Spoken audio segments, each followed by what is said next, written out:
Imaging and diagnostics, इसमें आ जाता है क्वांटम डॉट्स और gold nanoparticles help visualize cellular processes aiding in disease diagnosis.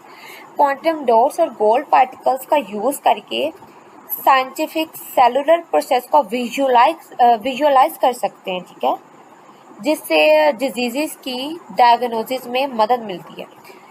First हम क्वांटम डॉट्स की ले लेते हैं एग्जांपल। किसकी है? क्वांटम डॉट्स की एग्जांपल मैं आपको बता देती हूँ। कोई स्पेसिफिक सेल्स या जो है क्वांटम डॉट्स को स्पेसिफिक सेल्स या प्रोटीन्स के साथ अटैच किया जा सकता है, जिससे उन्हें फ्लोरेसेंस माइक्रोस्कोपी के थ्रू विजुअलाइज किया जा सकता है, ठीक है। क्वांटम डॉट्स को स्पेसिफिक सेल्स या प्रोटीन्स के साथ अटैच करके फ्लोरेसेंस माइक्रोस्कोपी के थ्रू विजुअलाइज किया जा सकता है।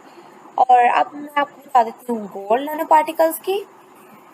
गोल्ड नैनो पार्टिकल्स को स्पेसिफिक सेल या टिश्यूज के साथ अटैच किया जाता है, जिससे टारगेटेड इमेजिंग और डायग्नोसिस में हेल्प मिलती है, ठीक है। आगे है understanding drug target interaction. Drug और टारगेट के दरमियान जो इंटरेक्शन लिंक को समझना।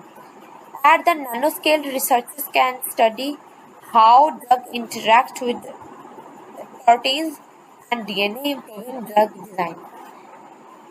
नैनोपार्टिकल पर रिसर्च नैनोपार्टिकल्स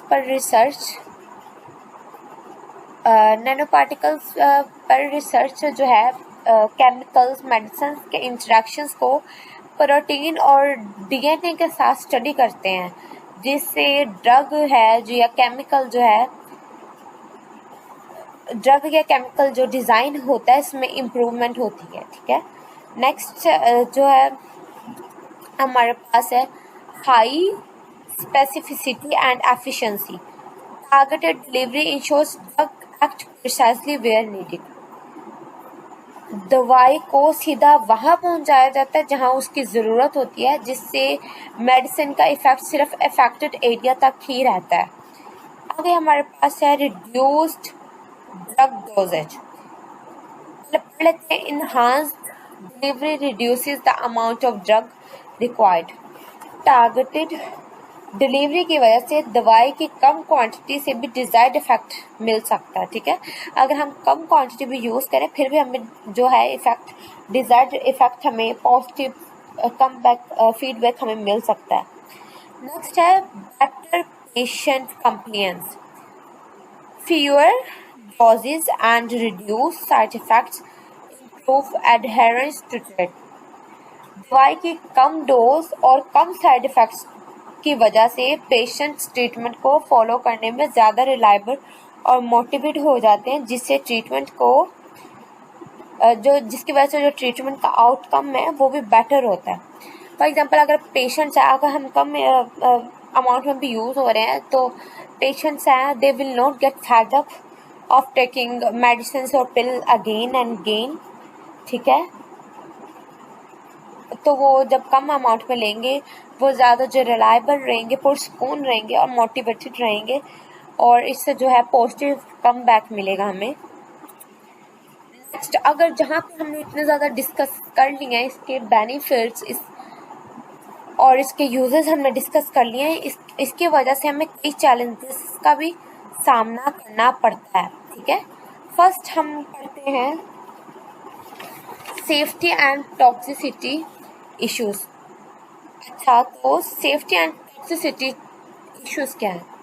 नैनो पार्टिकल्स के अननोन इफेक्ट्स। नैनो पार्टिकल्स के वो इफेक्ट जिन हमें नहीं जानते, नैनो पार्टिकल्स के उन इफेक्ट्स को समझने के लिए कंप्लीट रिसर्च और इन्वेस्टिगेशन की ज़रूरत है, ताकि सेफ्टी को इंश्योर किया जा सके सेफ्टी। नेक्स्ट है high cost of development. Second जो चैलेंज हमें फेस करना पड़ सकता है वो है हाई कॉस्ट ऑफ डेवलपमेंट। पहले हम इसे एक बार पढ़ लेते हैं। Manufacturing and testing nano particles can be expensive. Nano particles को बनाने और टेस्ट करने की प्रोसेस बहुत महंगी होती है, जिससे इनके डेवलपमेंट और कमर्शलाइजेशन में चैलेंजेस आ सकते हैं। नेक्स्ट जो है हमारे पास चैलेंज वो है स्टेबिलिटी इन द बॉडी। इसमें लिखा हुआ है nano particles must remain stable and functional in the biological environment. Nano particles को बायोलॉजिकल इन्वायरमेंट में फंक्शनल और स्टेबल रहना चाहिए ताकि वो डिजायर्ड इफेक्ट दे सकें और सेफ भी रहें। नेक्स्ट है हमारे पास रेगुलेटरी अप्रूवल। ठीक है, complex regulatory pathways can delay clinical use।